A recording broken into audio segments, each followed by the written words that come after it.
What if the person you saved from death one night secretly believes you were destined to belong to them forever? What if the man smiling at you from behind a gas station counter was not a clerk at all, but a killer hiding a body just a few steps away? And what if the voice calling your name in the dark belonged to someone you loved, yet the body it came from was not theirs? These are not just ghost stories told around a campfire. Some are rooted in real events, some whispered through folklore, and others are stitched together from experiences so disturbing that witnesses still refuse to talk about them in daylight. Tonight, we're diving into true encounters and terrifying legends, stories where reality bends, where obsession blurs into horror, and where ordinary places hide something deeply wrong.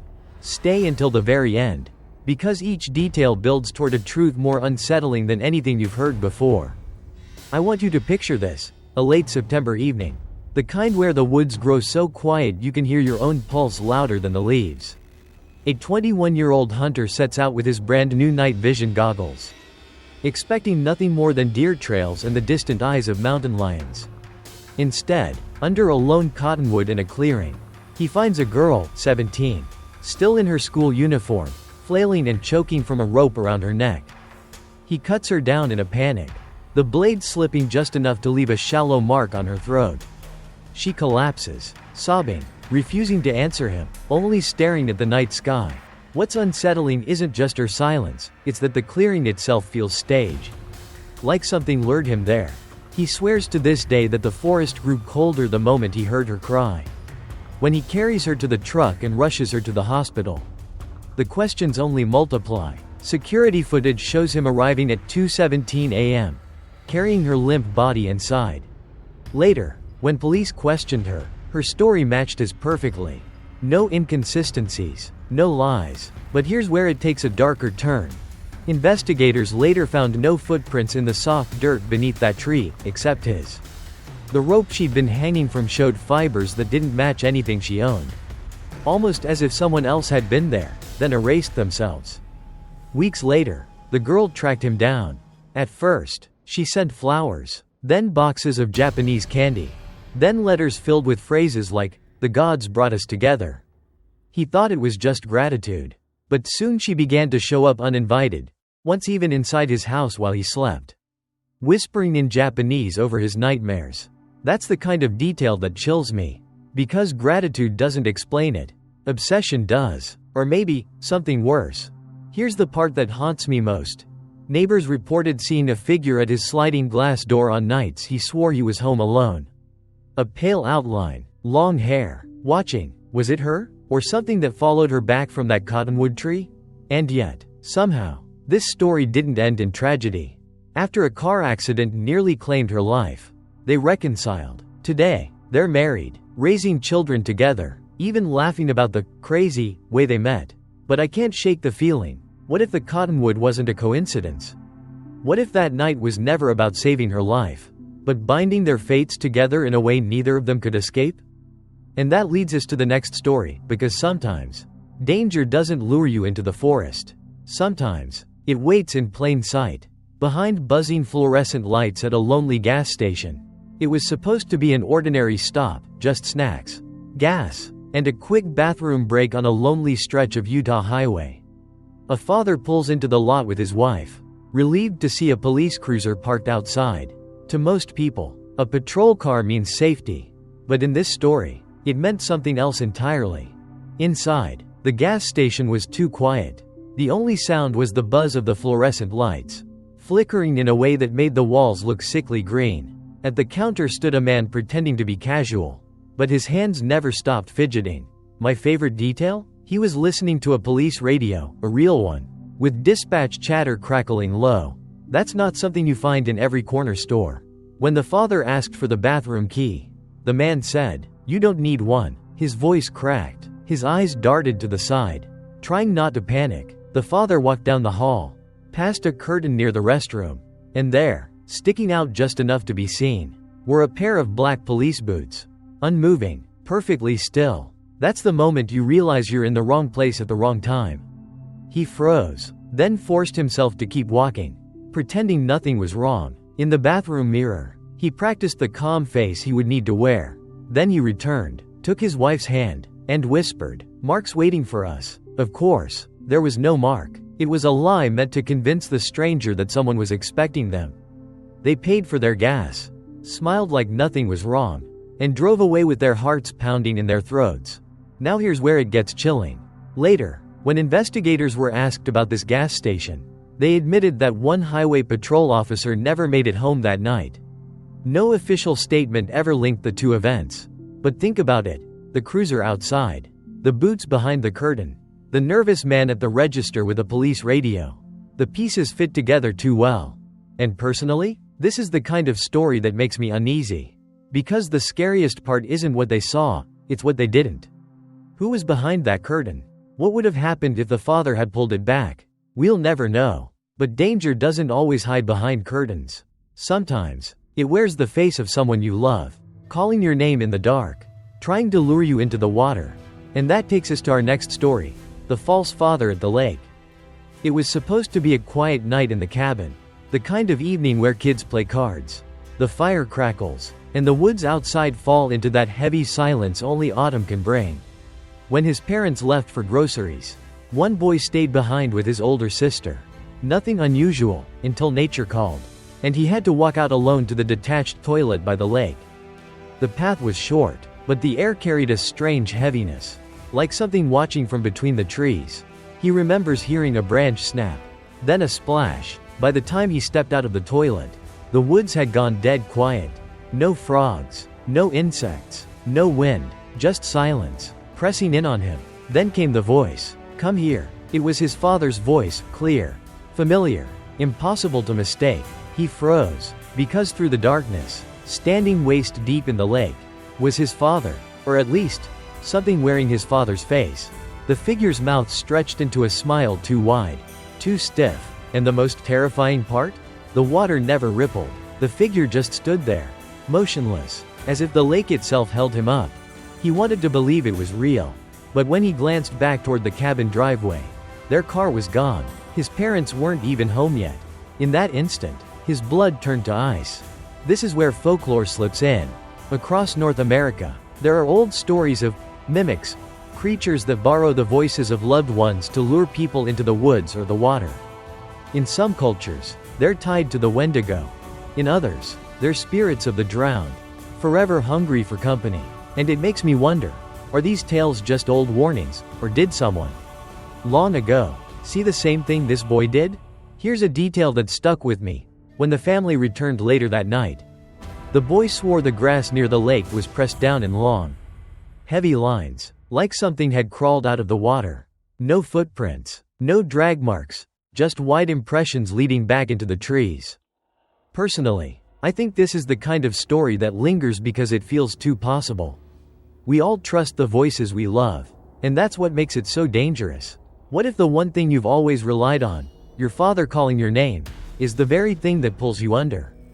And speaking of things that lure us deeper, the next story takes that idea even further. Because sometimes the thing reaching for you in the dark isn't just a mimic, it's something ancient, starving, and relentless. Let's talk about the Wendigo. Some stories are rooted in folklore, and some bleed straight into reality. This one sits right on that line. Imagine a bitter winter evening in Manitoba, 2008. A group of friends is driving through the forest. Exhausted from a long road trip, they stop at a rest area. And for a moment, everything seems normal, until the chill in the air grows unnatural. And one of them feels it first, a weight on his chest. Cold and bony fingers wrapping around his throat. He can't move. The stench of decay fills his nostrils. Something he's never smelled in nature before, not even near a rotting carcass. His friend's screams pierce through the foggy windows. Wendigo. It's a Wendigo. At first, it sounds like a joke, but the terror in his friend's eyes is unmistakable. They both know something is there, and it isn't human. Let me pause here and give you context. The Wendigo, in indigenous folklore, is a spirit of insatiable hunger. It preys on the weak, on the greedy, or on those starving in the cold. Once it touches you, it doesn't just kill, it transforms, turning you into a creature that can never be sated except with the flesh of another human. Some elders say that the only defense is pure intent, a puff of air in its direction, a will so strong it refuses to bend. In this case, The friend did exactly that. He exhaled sharply toward the apparition, and for a moment, it vanished. But the lingering stench of rot didn't leave. And both of them knew the danger wasn't gone. They drove on in silence, their breaths the only sound breaking the still night. 10 minutes later, they hit traffic. A Greyhound bus was pulled over, surrounded by RCMP cruisers and emergency vehicles. Passengers stood frozen on the roadside, eyes glazed, a 1,000-yard stare etched into every face. The news confirmed the nightmare. A passenger had been murdered on the bus in a frenzied attack. Dismembered and partially consumed, Vince Lee, the attacker, claimed voices told him to do it. To this day, the evidence, the blood, the knife, the statements of witnesses, remains chilling. And yet, when you hear this story alongside the first encounter, you start to wonder, was it all human? Or was something older, hungrier, and far darker at play? Personally, I find this story terrifying because it bridges myth and reality. It's a reminder that sometimes, the monsters of our childhood stories aren't just warnings, they're glimpses of something that could step out of the shadows at any time.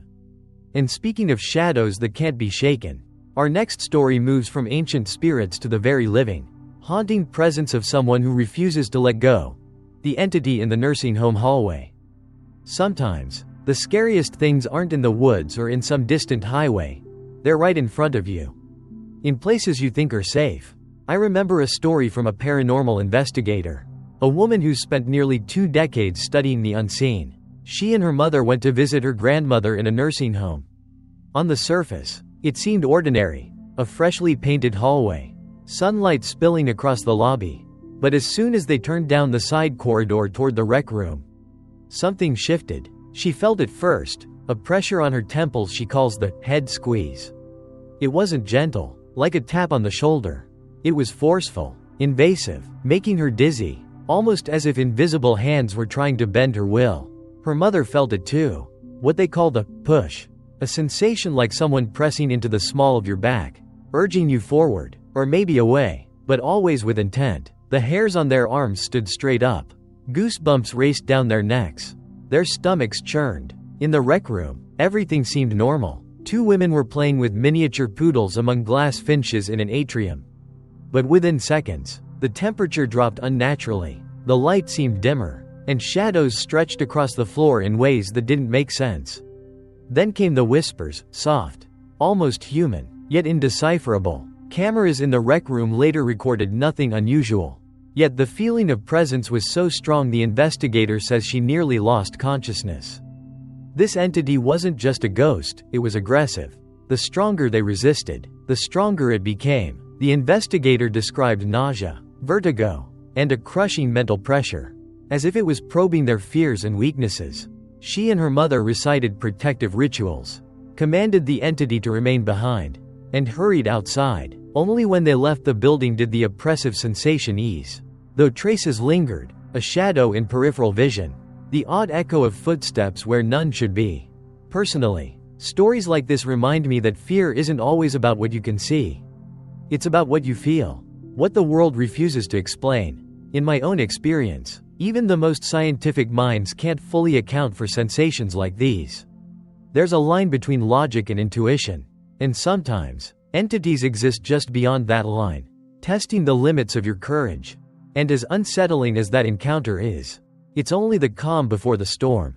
Because sometimes, the danger doesn't wait for the shadows, it rides the highways, moves with the night, and feeds in ways humanity can't fully comprehend.